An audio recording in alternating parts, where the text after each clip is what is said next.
The alarm screamed through the cold metal corridors of Velthar Maximum Security Station. Red lights flashed in rhythmic pulses, casting shadows that danced across the walls like fleeing ghosts. In the central command center, dozens of alien officers froze at their stations, their multiple eyes, antennae, and sensory organs all focused on the same impossible message displayed across every screen. Cell Block 7D, prisoner absence detected. Biosignature. Lost Warden Krell slammed his three-fingered hand against his desk. The Vraxian's gray skin had turned a darker shade, a sign of extreme agitation among his species. For 340 years, no prisoner had ever escaped from Velthar Station. Not one. The station floated in the void around a dying red star, surrounded by automated defense platforms that could vaporize a ship in microseconds. Every cell was a quantum-locked cage, monitored by the most advanced artificial intelligence in 7 galaxies. "Explain this," Krell demanded, his translator making his words sound clipped and harsh. Security Chief Vorna rushed into the command center, her forearms gesturing rapidly as she spoke. The Quilxian officer had served on the station for 20 years without a single serious incident. Her mandibles clicked nervously as she approached the warden's desk. "Sir, we have conducted 3 complete scans. Cell 7D shows empty. The prisoner Li Hyun is not present. However, all quantum locks remain functional. All barriers report normal operations. No doors opened. No walls breached." Krell stood up slowly, his full height making him tower over most of the command center staff. "That is impossible. Show me the cell. Now." The security team moved through the station's corridors with military precision. Guards of various species fell in behind them, weapons ready, eyes scanning every shadow. Li Hyun had been classified as a medium-risk prisoner, a human male. Formerly a combat engineer in Earth's Colonial Defense Force, he had been sentenced to 40 years for what the Galactic Court called unauthorized technological interference during a corporate war between 2 mega-corporations. In simple terms, he had hacked into weapon systems and shut them down, saving thousands of lives but violating about 60 interstellar laws in the process. The humans were still relatively new to the galactic community. Only 200 years had passed since first contact. Most species saw them as clever but reckless, creative but dangerously unpredictable. Li Hyun had been a model prisoner for 8 months. He exercised in his cell, ate his meals without complaint, and spent his recreation time alone, usually sitting in meditation or doing what appeared to be simple stretching exercises. Cell Block 7D was located in the station's middle ring, where medium-risk prisoners lived in isolated cells. Each cell measured 4 meters by 4 meters with a sleeping platform, a sanitation unit, and nothing else. The walls were reinforced durasteel covered with quantum barrier fields. A prisoner would need a small nuclear device to even scratch the surface, and any such device would be detected instantly by the station's sensors. Vorna keyed in her command codes, and the observation window cleared, becoming transparent. The cell beyond was completely empty. The sleeping platform held no one. The small space contained nothing but air and the faint blue glow of the barrier fields humming against the walls. "Sentinel 9, Krell said, addressing the station's artificial intelligence. "Report on prisoner Li Hyun, Cell 7D. The AI's voice filled the corridor, emotionless and precise. "Prisoner Li Hyun entered Cell 7D at hour 22 ARD station time yesterday. Biosignature monitored throughout sleep cycle. Last confirmed reading at hour 6:13 this morning. At hour 6:14, biosignature ceased. No barrier disruption detected. No door activation recorded. No environmental anomalies detected. Ceased." Vorna's mandibles clicked rapidly. Biosignatures do not simply cease. "Did he die?" "Negative. No biological material present in cell. No cellular matter. No DNA traces beyond standard accumulation from normal habitation." Krell turned to his security chief. "He vanished. Into thin air. That defies all known laws of physics, sir." "I am aware." Krell's skin had turned almost black now. "Pull the security footage. I want to see exactly what happened." They returned to the command center where technicians had already queued up the relevant recordings. The main screen showed Li Hyun's cell from multiple angles. Timestamp 0610. The human lay on his sleeping platform, apparently asleep. He was a man of average height for his species, with dark hair and lean muscles built from months of constant exercise. His eyes were closed, his breathing steady and regular. The footage continued. 6:11. Li Hyun stirred, opened his eyes, sat up. He looked completely normal, showing no signs of stress or urgency. He stood and walked to the sanitation unit, used it, and returned to his sleeping platform. He sat cross-legged and closed his eyes, hands resting on his knees in a meditation pose that human prisoners often used. 12. Still sitting. Still meditating. His chest rose and fell with each breath. Takes 13, no change. The human sat perfectly still, eyes closed, apparently lost in meditation. The image flickered, just for a fraction of a second, so brief that several officers missed it. When the image stabilized, the cell was empty. Lee Hyun was gone. Replay that, Krell ordered. Slow it down. Frame by frame, the technicians complied. The footage crawled forward at 1/10 speed. Lee Hyun sat in meditation. The timestamp changed. 06:13:47, 06:13:48, 06:13:49. The human was there, solid and real. 6:13:50. A flicker. A distortion in the image like static on an old transmission. 6:21:13:51. Empty cell. No human, no disturbance. No explanation. Vorna's forearms hung limply at her sides. This is not possible. Show me the sensor logs for that exact moment, Krell demanded, a second screen filled with data. Graphs and numbers scrolled past, showing temperature, air pressure, energy readings, quantum field stability, and 100 other measurements. Everything was normal. Then at 6:13:50, a single line appeared in the log file. Error. No pattern found. Krell read the line 3 times. What does that mean? The lead technician, a nervous creature with too many eyes, spoke hesitantly. It means, sir, that Sentinel-9 detected something but could not categorize it. The AI encountered data it could not process according to any known parameters.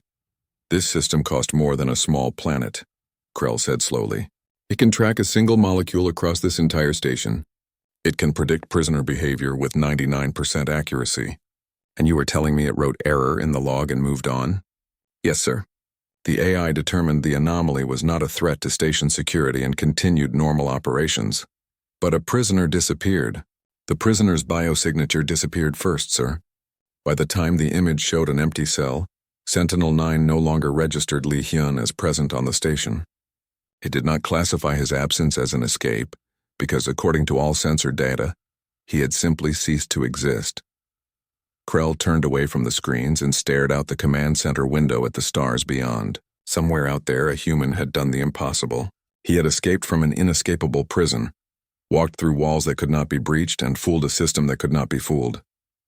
Lock down the station, Krell ordered. Every section, every corridor. Scan every square centimeter. He did not cease to exist. He is still here somewhere, hiding. But even as he gave the orders, Krell felt a cold certainty settling in his chest. Lee Hyun was not hiding in the station. He was gone. Somehow, impossibly, the human had escaped, and they had no idea how he had done it. Security Chief Vorna had not slept in 36 hours. Her forearms worked across multiple data screens simultaneously, reviewing footage, analyzing sensor logs, and coordinating search teams that had torn apart every section of Velthar Station. They had found nothing, not a trace, not a hint. Lee Hyun had vanished as completely as if he had never existed. Warden Krell stood behind her, his presence a constant pressure. The entire galactic security network knew about the breach now. News traveled fast in a civilization connected by faster-than-light communications.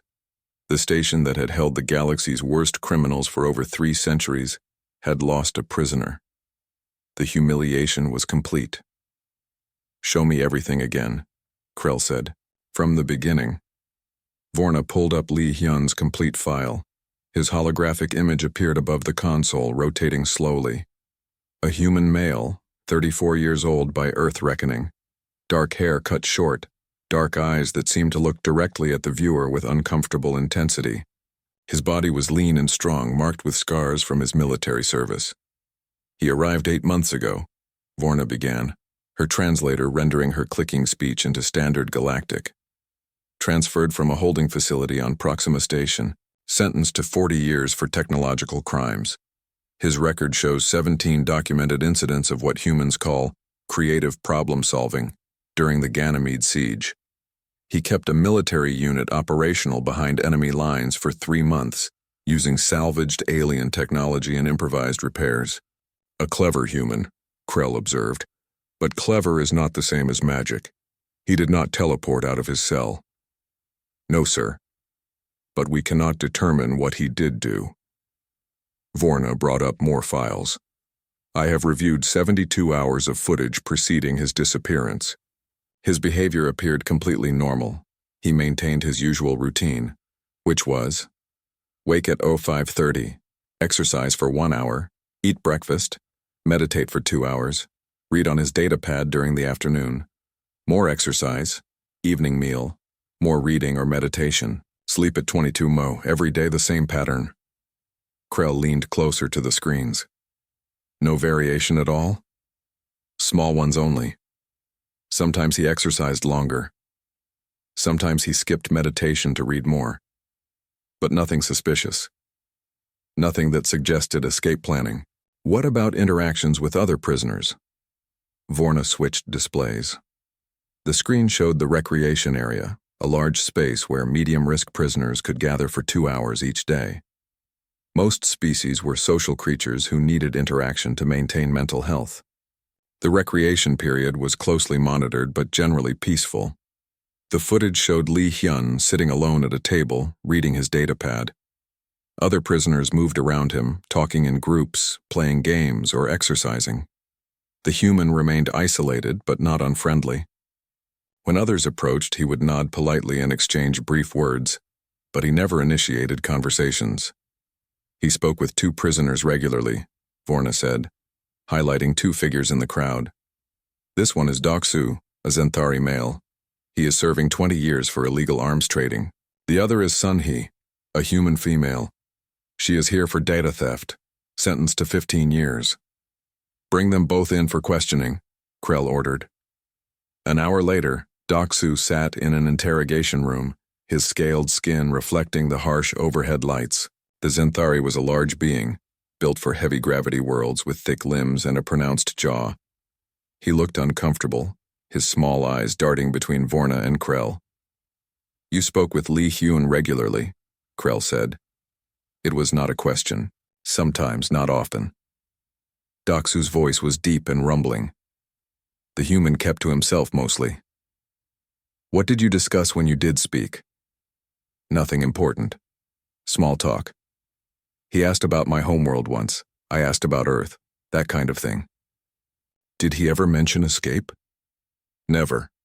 He seemed content, I guess, like he had accepted his sentence. Did you notice anything unusual about his behavior in the last few weeks? Doksu thought for a moment. He asked me about the station's waste recycling system once. Wanted to know how it worked. I told him I had no idea. It seemed like an odd question, but humans are curious about strange things sometimes. Vorna made a note. After a few more questions that revealed nothing useful, they dismissed Doksu and brought in Sunhee. The human woman was smaller than Lee Hyun, with long black hair pulled back in a tight braid. She looked nervous, her hands clasped tightly in her lap. Unlike Doksu, she seemed eager to talk. I want to help, she said immediately. Lee Hyun was kind to me, one of the few people here who treated me like a person instead of just another criminal. Tell us about your conversations with him, Krell said, his tone gentler than it had been with Doksu. We talked about Earth mostly, about home. He told me about growing up in Busan, near the ocean. I told him about Seoul where I lived before everything. She paused, collecting her thoughts. He was interested in everything about the station, though, always asking questions. What kind of questions? When the guards changed shifts, when the recycling systems ran their cleaning cycles, when the power grid showed fluctuations. I thought he was just bored, trying to pass time by understanding the world around him. A lot of prisoners do that, you know. Learn the rhythms of the place. It helps you feel like you have some control. Vorna's mandibles clicked rapidly. Did he ask about the power grid specifically? Yes, several times. He wanted to know if I had noticed patterns. Like, did the lights ever dim at certain times? Did the temperature controls ever fluctuate? I told him I never really paid attention, but now that he mentioned it, sometimes late at night the air circulation seemed to slow down just a bit. Nothing major, just enough to notice if you were awake. After Sunhee left, Krell and Vorna looked at each other. "Get the engineering team in here," Krell ordered. "I want a complete analysis of the station's power consumption for the last 3 months." The chief engineer was a methodical creature from a species that saw the universe in terms of mathematics and energy flow. She brought up power consumption graphs, and at first, everything looked normal. The station's massive fusion reactors provided steady power, distributed evenly across all systems. "Look closer," Vorna said. "The smallest fluctuations. Show me anything that deviated from baseline even by fractions of a percent." The engineer adjusted the display, zooming in on the data. Small spikes appeared, scattered across the timeline. Tiny draws of power, each one lasting only seconds, each one so small that the automated systems had flagged them as measurement errors and dismissed them. "When did these occur?" Krell asked. The engineer highlighted the timestamps.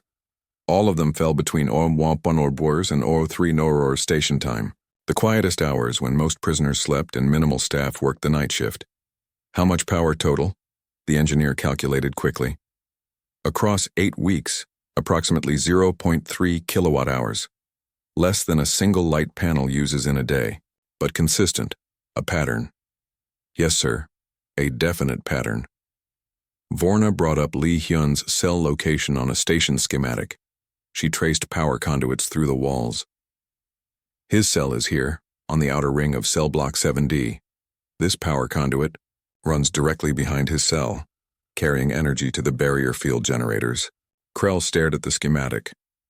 He was siphoning power, slowly. So slowly that Sentinel-9 dismissed it as background noise. But what was he doing with it? Vorna asked. A junior technician named Jiwoo had been listening quietly. The young human, male, had joined the station's maintenance crew only 6 months ago, assigned here as part of his civilian service requirement. He raised his hand hesitantly. "Sir, may I make an observation?" "Speak," Krell said. "I was part of the team that did the physical inspection of Cell 7D. We found some marks on the wall, very small, like something had been carved into the metal, then smoothed over. We ran a molecular scan but found nothing unusual, just normal metal composition." "Show me." Jiwoo pulled up images from the inspection. The wall looked perfectly normal, but under extreme magnification, tiny scratches became visible. They formed patterns, almost like circuit diagrams. "What could cause these marks?" Vorna asked. "Something very hard and very sharp," Jiwoo said. "But we found no tools in the cell, no implements of any kind, and these marks are deep at the molecular level. They would take hours of patient work." Krell studied the patterns. They meant nothing to him, but they clearly meant something. "What about the quantum locks?" Another technician brought up the security logs. "Sir, this is the strange part. The quantum locks on cell 7D never deactivated. They never opened. They are still functioning perfectly. According to every measure we have, that cell door never opened." The command center fell silent. Everyone present understood the implication. Lee Hyun had not broken out of his cell. He had not forced the door or breached the walls. Somehow, impossibly, he had left the cell while it remained locked. Krell turned to Vorna. "Contact the Galactic Security Council. Tell them we need an inquisitor, someone who specializes in impossible crimes." Vorna nodded, but her mandibles drooped with defeat. They had the most advanced security system in known space, and a human prisoner had made it look foolish. Worse than foolish. The system had not even realized he was escaping until he was already gone. On the screen above them, Lee Hyun's holographic face continued to rotate slowly, his dark eyes seeming to hold secrets that no scanner could detect and no AI could predict. Inquisitor Thane arrived on Velthar Station 3 days after Lee Hyun's disappearance. He came aboard without ceremony, accompanied only by a single assistant carrying his equipment cases. Thane was a Korvax, a species known throughout the galaxy for their analytical minds and relentless pursuit of truth. His kind rarely spoke unless they had something important to say, and they never gave up on an investigation. Warden Krell met him at the docking bay. The Korvac stood barely to Krell's chest, his thin frame wrapped in a dark uniform that seemed to absorb light. His face was angular and sharp, with large eyes that processed visual information across a wider spectrum than most species could perceive. "Warden Krell," Thane said, his voice surprisingly deep for such a small being, "I have reviewed your reports during my journey. This situation is unprecedented. That is why we requested you, Inquisitor. We have exhausted our own resources." "You have exhausted the obvious approaches," Thane corrected, "but you have not yet considered the human variable." They walked through the station's corridors toward the command center. Krell explained everything they had discovered so far: the impossible disappearance, the power fluctuations, the mysterious marks on the cell wall, the quantum locks that never opened. Thane listened without interrupting. When Krell finished, the Inquisitor stopped walking and turned to face him. "Your mistake was treating Li Hyun like any other prisoner. Humans are not like other species. They do not think in the same patterns. They do not approach problems with logic as their primary tool." "What do they use instead?" Krell asked. "Chaos, creativity. They see solutions where others see only obstacles. Where we build perfect systems, they find the imperfections and exploit them. Not because the systems are flawed, but because they refuse to accept that any system is truly perfect." In the command center, Thane took over a workstation and began reviewing all the data from the beginning. Security Chief Vorna watched him work, fascinated by his methods. He did not look at the footage of Li Hyun's disappearance. Instead, he examined everything that had happened before. "Show me Li Hyun's first week in custody," Thane said. The footage appeared on screen. Li Hyun being processed, assigned to his cell, receiving his orientation briefing. He looked tired, defeated even, like a man who had accepted his fate. "Most prisoners test their barriers within the first week," Thane observed. "They push against the walls, try to force the doors, search for weaknesses." "Did Li Hyun do this?" Vorna checked the logs. "No, sir. He never touched his barriers. He never tested his door. He sat on his sleeping platform and stared at the walls for hours." "Interesting. Show me his recreation periods." More footage appeared. Li Hyun in the recreation area, always alone. Other prisoners formed social groups, established hierarchies, and traded favors. Li Hyun simply sat and observed. "He isolated himself intentionally," Thane said. "Not because he was antisocial, but because he was studying. Look at his eye movements. He is tracking the guards, noting their patrol patterns, watching how they interact with the systems." Krell leaned closer to the screen. Now that Thane pointed it out, it was obvious. Li Hyun's eyes moved constantly, taking in every detail while his body remained perfectly still. "What about his meals?" Thane asked. Ji-woo, who had been invited to join the investigation due to his earlier observations, brought up the nutrition logs. "He ate everything provided to him, sir. Never complained. Even ate the supplemental proteins that most species find unpleasant. Define unpleasant. They taste bitter, sir. Functional but not enjoyable. Most prisoners request substitutes." Thane's large eyes seemed to gleam. "But Li Hyun ate them. Every meal. For 8 months. How much supplemental protein did he consume?" Ji-woo calculated quickly. "Approximately 3 kilograms total, sir." "And what is this supplemental protein made from?" "A synthesized compound. Organic polymers, trace minerals, amino acid chains. The standard formula used throughout the galactic prison system." "Show me the complete molecular composition." The formula appeared on screen, a complex chain of elements and compounds. Thane studied it for several minutes, his expression unchanging. Then he pointed to 3 specific elements highlighted in the formula. "These, in combination with human digestive enzymes and stomach acid, these could be broken down and reassembled into conductive materials, not efficiently. The process would be slow and the yield very low, but possible." Vorna's mandibles dropped open. "You are suggesting he ate the supplemental proteins to harvest materials from them?" "I am suggesting that a trained combat engineer with months of time and nothing else to do might see possibilities in his own biological processes that we would never consider." Krell felt his skin darkening again. He was building something. Inside his own body? Or passing materials through his body to collect them, Thane said. "Show me the cell's waste disposal logs." The logs showed routine evacuations of biological waste, processed through the station's recycling systems. Nothing unusual. Except when Thane cross-referenced the logs with Li Hyun's mealtimes, a pattern emerged.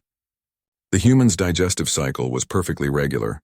Time to process his meals during the night shift when minimal staff monitored the systems. He controlled even his own bodily functions, Thane said, establishing a rhythm so consistent that it became background noise to Sentinel-9. The AI learned his pattern and stopped actively monitoring it. Jiwoo spoke up again. Sir, there was something else I noticed. In his cell, during our inspection, there was a faint residue on the sleeping platform. We tested it and found traces of saliva, skin cells, and something else we could not identify. We assumed it was just biological material from the prisoner. Bring me that residue sample, Thane ordered. 20 minutes later, the sample sat under a high-resolution scanner. Thane adjusted the settings, pushing the magnification to its maximum levels. What appeared at first to be random biological material revealed itself to be something else entirely. Microscopic crystalline structures arranged in precise geometric patterns. Semiconductors, Thane said quietly. Crude but functional. Made from minerals extracted through digestion. Crystallized through chemical processes using his own saliva as a catalyst, and assembled by hand at a scale barely visible to the naked eye. The command center had gone completely silent. Every officer present stared at the screen, unable to fully comprehend what they were seeing. He built electronic components, Vorna said slowly, from his food, and his spit. And from the power he siphoned from the conduits, Thane added, small amounts stored somehow in these crystalline structures. Over weeks and months he assembled them, likely during his meditation periods when he sat perfectly still for hours. His hands would have been in his lap, out of direct camera view, working at a microscopic scale. But working to build what? Krell demanded. Thane pulled up the marks on the cell wall that Jiwoo had discovered. He compared them to the crystalline structures.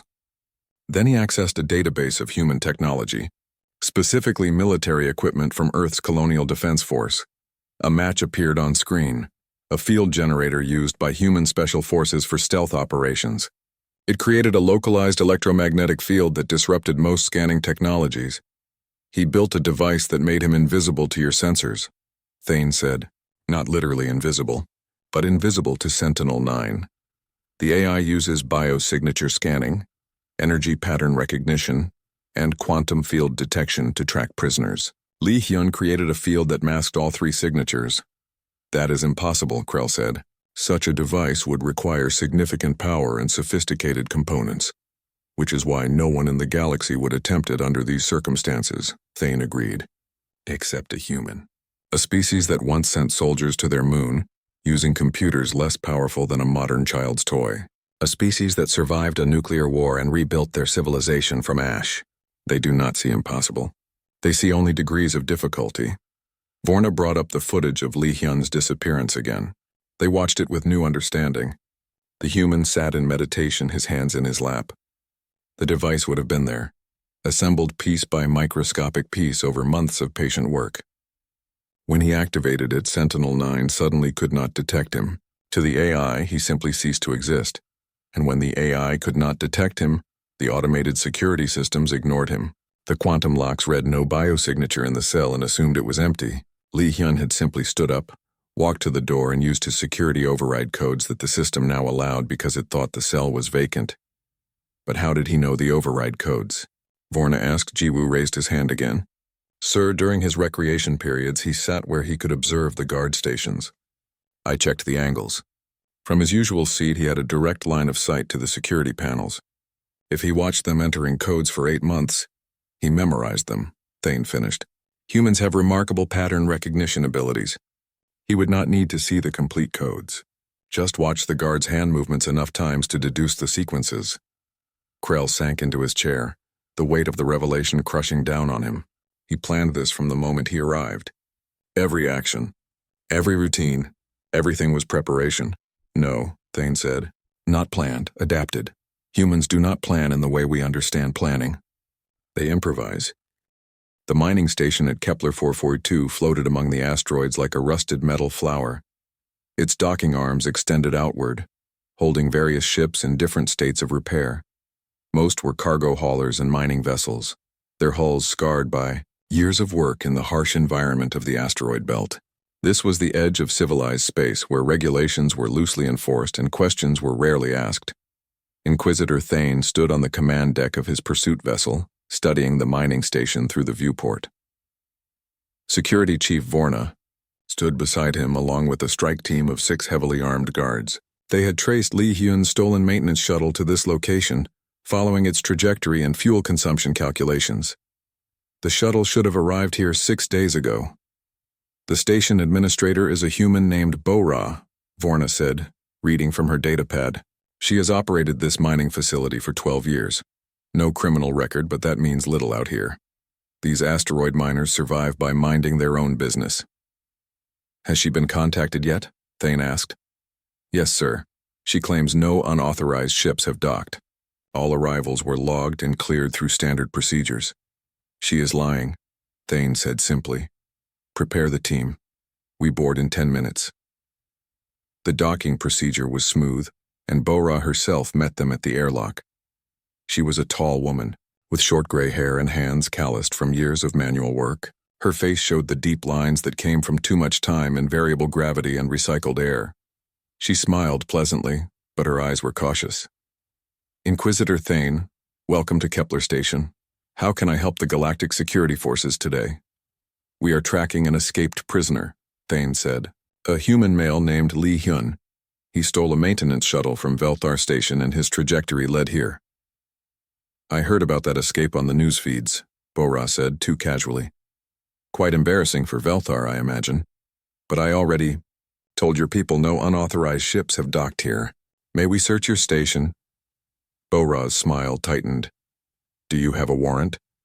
Thane produced a data chip. Galactic Security Council authorization. This grants me access to any facility in pursuit of an escaped prisoner. For a moment, Bo-Ra considered refusing. Out here, far from the core systems, warrants were often ignored, but Thane's reputation preceded him.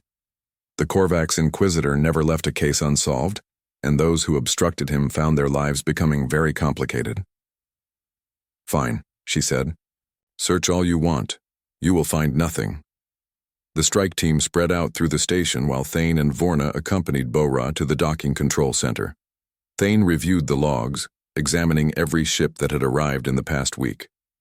12 vessels total, all accounted for, all properly logged with correct identification codes. Where is the maintenance shuttle? Thane asked.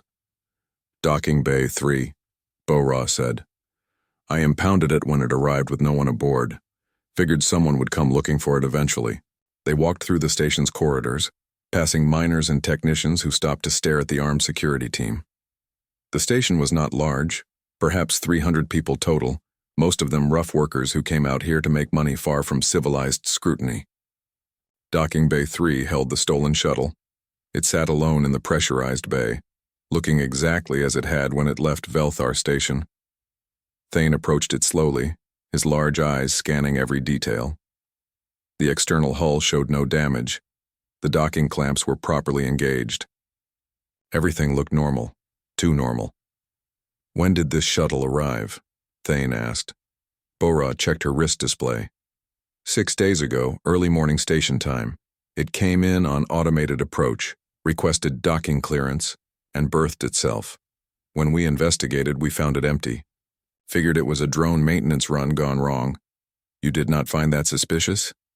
Out here, Inquisitor, we see strange things all the time. Ships malfunction. Automated systems go haywire. I logged it and moved on with my day. Thane entered the shuttle. The interior was cramped, designed for short trips between stations or routine maintenance work. 2 seats in the front for pilot and co-pilot, a small cargo area in the back. Life support systems minimal, but functional. He examined the pilot's seat, the controls, the floor. And there, scratched into the metal floor beneath the pilot's seat, barely visible unless you knew to look, a symbol, 3 lines intersecting in a specific pattern. Thane had seen this symbol before, in the intelligence briefings about Earth's military. It was a sign used by combat engineers to mark safe routes through dangerous territory. Li Hyun had been here. Seal the bay, Thane ordered. Full forensic scan. The team brought in molecular scanners and began analyzing every surface of the shuttle. What they found confirmed Thane's suspicions. Trace amounts of human DNA. Skin cells, hair follicles, the microscopic debris that organic beings left behind wherever they went. The DNA matched Lee Hyun's profile from prison records. Bora's face paled when they showed her the results. I swear I did not know he was aboard. The bioscanners showed empty. He has a device that masks his biosignature, Thane explained. Your scanners would not have detected him, but he was here. He flew this shuttle to your station, disembarked, while invisible to your systems, and then did what? Bora said nothing, but her eyes flickered toward the corridor leading deeper into the station. Take us there, Thane said quietly. Now, before this becomes an obstruction charge. Bora led them through maintenance tunnels to a storage area near the outer docking ring. Inside, they found evidence of recent habitation. Food containers, a makeshift sleeping area, and most tellingly, electronic components scattered across a workbench. He stayed here, Vorna said, examining the components. For how long? 2 days, Bora admitted. He contacted me, said he needed help, offered to repair our processing equipment in exchange for supplies. I should have reported it. I know. But he was not violent, he just wanted to leave. And our equipment really did need fixing. What supplies did you give him? Thane demanded. Food, water, a navigation chip with updated star charts, and... She hesitated. Access to the civilian communications array. He contacted someone, Thane said. Bora nodded. Encrypted transmission. Short burst. I could not break the encryption, and honestly, I did not try. He fixed 3 of our ore processors, did excellent work, and left. That was 4 days ago. On what ship? An independent prospector named Sung Min. His ship is called the Wanderer. He runs cargo and passengers between the outer rim stations. No fixed route. Goes wherever the work is. Where was he headed when he left here? He did not file a flight plan. That is normal out here. Independent prospectors do not like authorities tracking their movements. Thane turned to Vorna. Get me everything on this Sung Min and his ship. Traffic control records, docking manifests, any communications intercepts. I want to know every place the Wanderer might have gone. While Vorna worked her datapad, Thane examined the workbench more closely. Lee Hyun had left tools scattered around, but one item caught his attention, a small piece of hull plating, about the size of his hand. Carved into its surface were words in Korean script. Thane did not read Korean, but his translator handled it quickly. The message was short, clearly meant for whoever followed his trail. Your system was not wrong. I just knew something it could not learn. Desperation. Thane stared at the message for a long moment. He understood the human now, perhaps better than he wanted to. Lee Hyun had not escaped through superior technology or incredible strength. He had escaped through sheer determination, through a refusal to accept his fate, through the kind of desperate creativity that only humans seem to possess in such abundance. The rest of the station search revealed little else. Lee Hyun had covered his tracks well. The only reason they found anything at all was because he had chosen to leave these clues. The symbol under the pilot's seat, the message on the hull plating. He wanted them to know he had been here, wanted them to understand that he had won. Back on the pursuit vessel, Vorna compiled her research on Sungmin and the Wanderer. The independent prospector had a clean record such as it was. No major violations, no smuggling charges. He moved between small stations in the outer rim, carrying cargo and occasionally passengers who needed to travel without official documentation. He could be anywhere, Vorna said. The Wanderer is fast for a prospector ship. In 4 days, it could have reached a dozen different systems. 3 jumps minimum, Thane calculated. Possibly more if he pushed his engines. And with no filed flight plan, we have no way to predict his destination. One of the security team members spoke up. Sir, we could put out a galaxy-wide alert, have every station on watch for the Wanderer, which would only warn Lee Hyun that we are close, Thane said. He would disappear again, find another ship, create another identity. No, we need to think like he thinks. Where would a human go when he wants to hide? Anywhere humans are common, Vorna suggested. The colonial systems. Earth's sphere of influence. Too obvious. Security there would be watching for him specifically. Thane pulled up a star chart, showing the vast expanse of colonized space. Thousands of systems, millions of stations and settlements. Finding one human in all of that would be like finding a single grain of sand on a beach. Then Thane noticed something. The encrypted communication Lee Hyun had sent from Boraz Station. 6 months had passed since Lee Hyun escaped from Velthar Station. The incident had become legendary in security circles across the galaxy. Training protocols were rewritten. AI systems were updated with new algorithms, specifically designed to detect what came to be called human pattern deviation. Warden Krell had been quietly reassigned to a desk position on a core world station.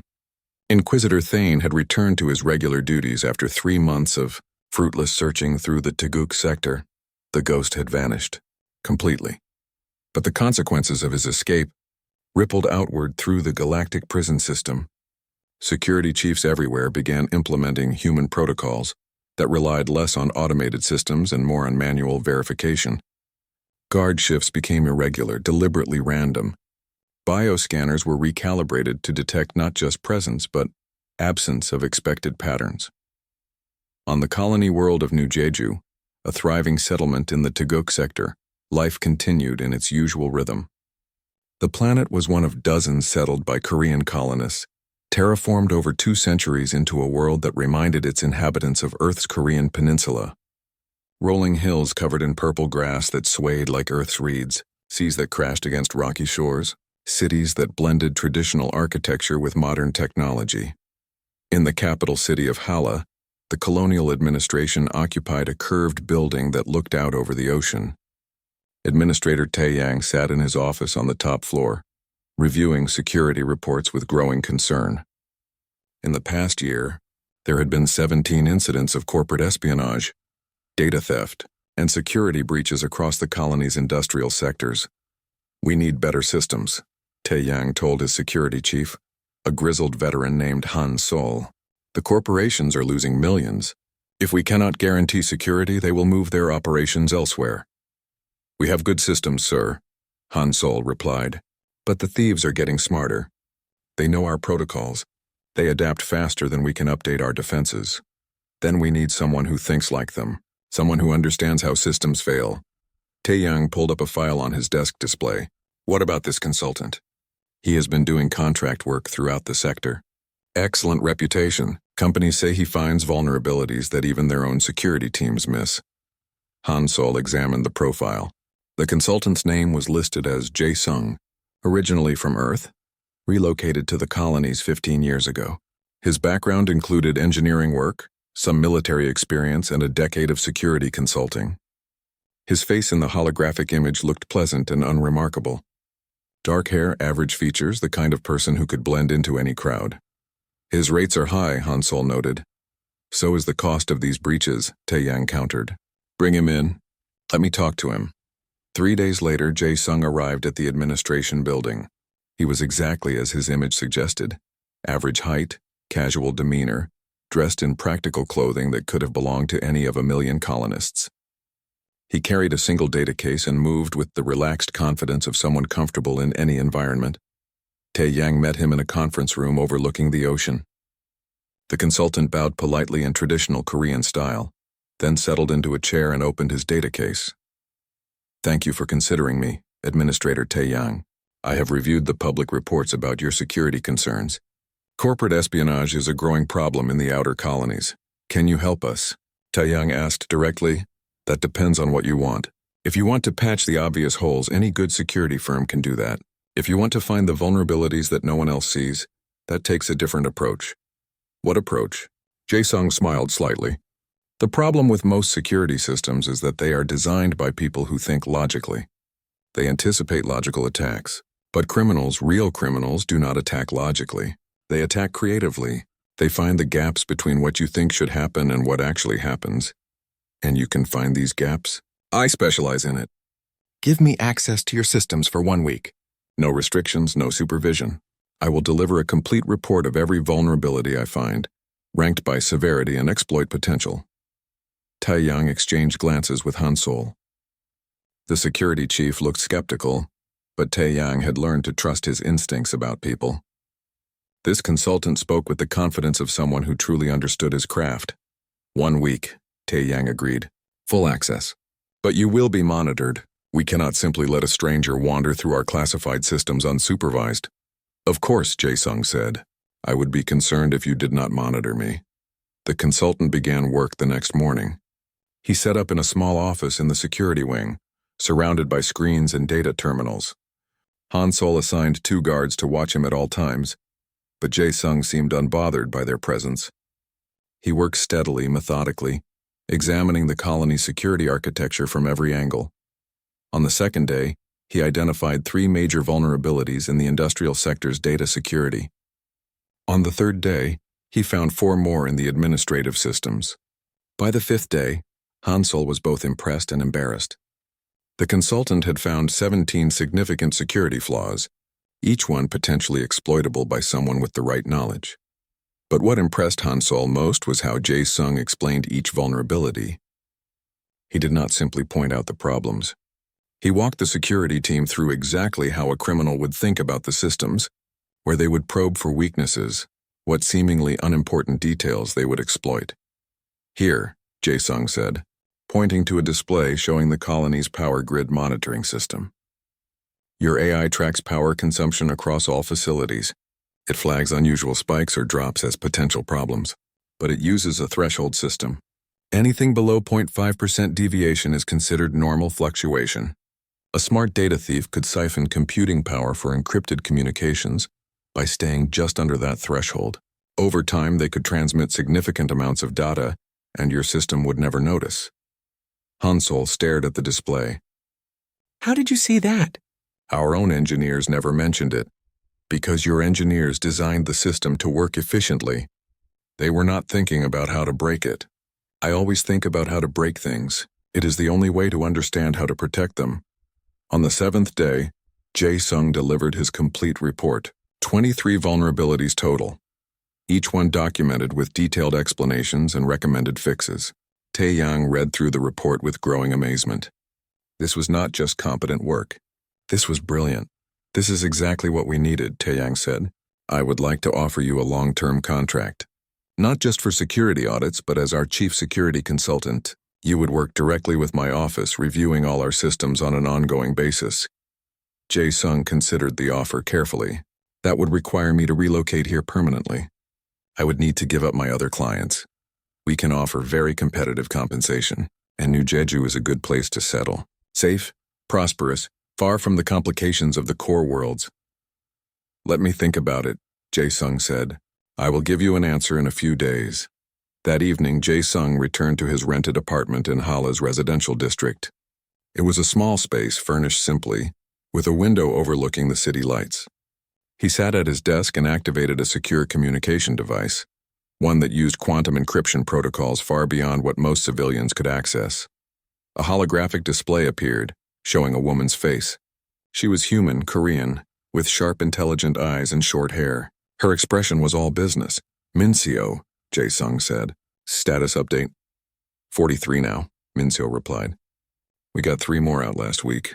2 from a corporate prison on Endara 4, 1 from a military detention facility near Proxima. Same method you pioneered. Build the device slowly. Mask the biosignature, walk out during shift change. Any complications? 1 close call. The military facility had upgraded their systems after your escape made the news. But we adapted. Used a variation on your electromagnetic field, combined with chemical suppressants to lower body temperature. The thermal scanners missed him completely. Jae-sung nodded. The galaxy keeps building better cages, and we keep learning to slip through them. How is the new Jeju assignment going? Well, the administrator wants to hire me permanently. I am considering it. This colony has influence in the sector. If I establish myself here, I can access system architecture across dozens of worlds. Think of the information we could gather. Think of how many more people we could help. Min-seo smiled. You are always thinking 3 steps ahead. That is why you got out of Velthar when everyone said it was impossible. All right, take the job, build your cover, and keep doing what you do best, which is showing the galaxy that humans cannot be contained, that we will always find a way, that every system they build we can break. The communication ended, and Jae-sung sat alone in his apartment looking out at the city lights. He thought about his 8 months in Veltar Station. The endless hours of meditation, not for peace but to keep his hand steady while he assembled microscopic components. The taste of bitter supplemental proteins eaten not for nutrition, but for the trace elements they contained. The patients required to steal power in amounts so small that even advanced AI dismissed them as meaningless.